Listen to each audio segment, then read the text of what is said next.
رابطه باید از نظر احساسی رضایت طرفین رو برآورده بکنه. رابطه عاطفی مثبت باید شما رو خوشحال‌تر کنه و باعث بشه حالتون بهتر بشه.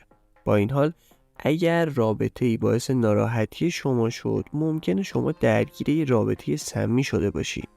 توی این ویدیو 5 تا نشونه مهم رابطه سمی رو بهتون میگیم. 1. عدم اعتماد. یکی از علائم هشدار دهنده رابطه سمی عدم اعتماده. توی این روابط هر حرکت شما زیر سوال میره و نظرات شما اصلا اهمیتی نداره. چنین مواردی از عدم اعتماد متقابل ناشی میشه.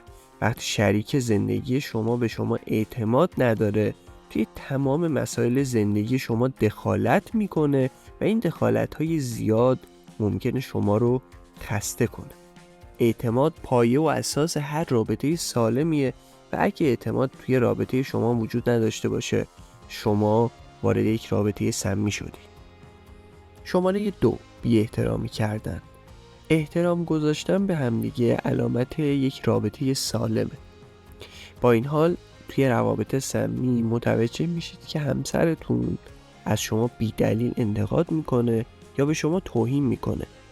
روابط سمی باعث آسیب به روح و روان شما میشه و حتی ممکنه که احساس کنید برای تحقق بخشیدن به خواستهای خودتون باید تمام انرژی خودتون رو صرف کنید، ولی عملاً این تلاش ها بیفایده است. 3. عدم صداقت. توی یه رابطه سالم باید بتونید تمام مسائل شخصیتون رو با یکدیگر به اشتراک بذارید. اگر هر کدوم از شما بهونه‌ها و دروغایی برای مخفی نگه داشتن از همدیگه پیدا کنید، پس به همدیگه اعتماد ندارید. این وضعیت نشون دهنده رابطه سمیه. 4. غم و اندوه همیشگی. اشکالی نداره که گاهی غمگین بشید، اما اگر این غم دائمیه و شما رو به سمت افسردگی سوق میده، به نظر میرسه شریک زندگی شما فقط به ناراحتی های شما اضافه میکنه و برای بهبود این قضیه تلاشی نمیکنه. 5. قطع روابط با دوستان و خانواده خود.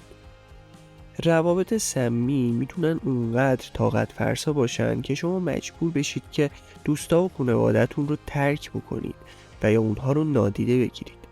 اگه برای جلوگیری از درگیری با همسرتون روابط خودتون رو با دوستاتون و خانواده‌تون متوقف کردید، این نشونه یه رابطه سمی. توی کامنت ها لطفاً بهمون بگین دیگه چه علامت هایی برای رابطه های سمی میشناسید که ما اشاره بهشون نکردیم.